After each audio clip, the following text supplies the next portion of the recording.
Hey guys, Chrissy Johnson here with the Evolving Equestrian, and we are here for lesson 8 of the Evolve Challenge for Starters. In this lesson, I'll be showing you how to use systematic desensitization and counter conditioning with your horse.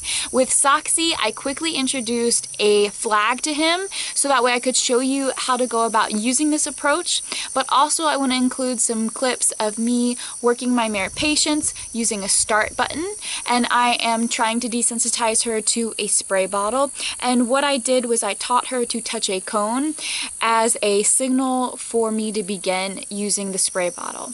And then when she stood quietly, I would bridge and reinforce. So the process looked like she would touch the cone, I would spray, and then click and feed. And if she did not feel comfortable with what I was doing, say for instance I sprayed the bottle too close to her or for too long, then she wouldn't touch the cone and I would know that I did too much. So this is a great way to get a read on your horse if you're not sure where they're at as far as fear threshold goes, and it gives the horse a lot of control over this process, which in turn helps them overcome their fear because they do have a say. So go ahead, take a look at the videos, let me know what you think, and then find something that your horse needs a little work on with desensitizing and give it a go. Y'all have a great day and let me know what you think. Thanks guys! When I started videoing, Soxy offered a trot all on his own, and so I did bridge and reinforce for that. So while we are not going to be covering the trot in this challenge, I wanted to point that out because it was a great example of capturing. Next, I went about introducing the flag, and all I did to start with was walk away with the flag, and Soxy followed it and touched it as though it was a target. So this is another great example of why we want to teach our horses to target. They come to associate good things with novel objects, and they are more bold about approaching them, and they're less frightened of new things. So as I'm introducing the flag, I'm keeping in mind the horse's fear threshold. So I'm starting at a distance, intensity, and duration that the horse is comfortable with. And then I am bridging and reinforcing for moments when he's calm. So that way he begins to associate the scary flag with food, and I will be able to change his association with the flag. If he's at all fearful about the flag, he will come to associate it with good things and be less fearful.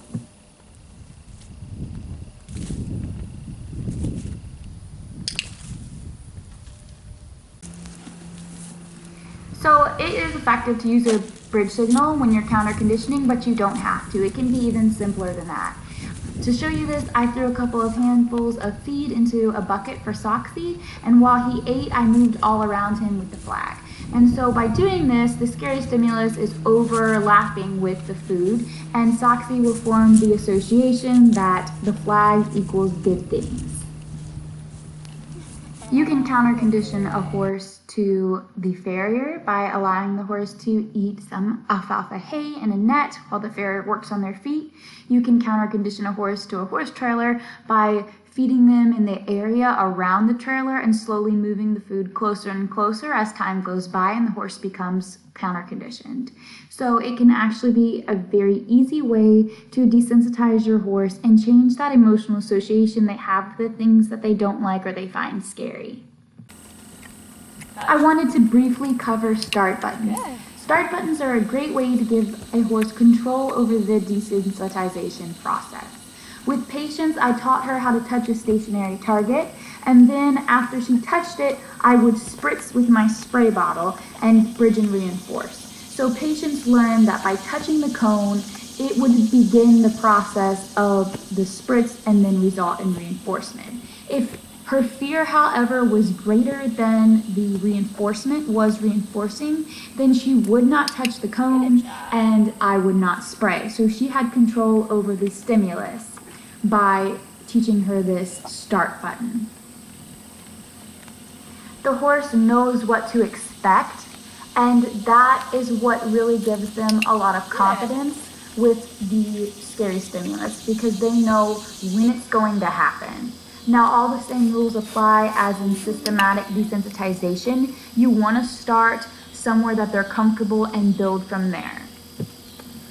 So as you saw before when I was first introducing the concept of the start button, Patience was a little surprised and worried whenever I would spritz, but after we took a little break and I came back in for a second sort of mini session, she was a lot more confident and I was able to spray several times before bridging and reinforcing. So it made a really big difference for her.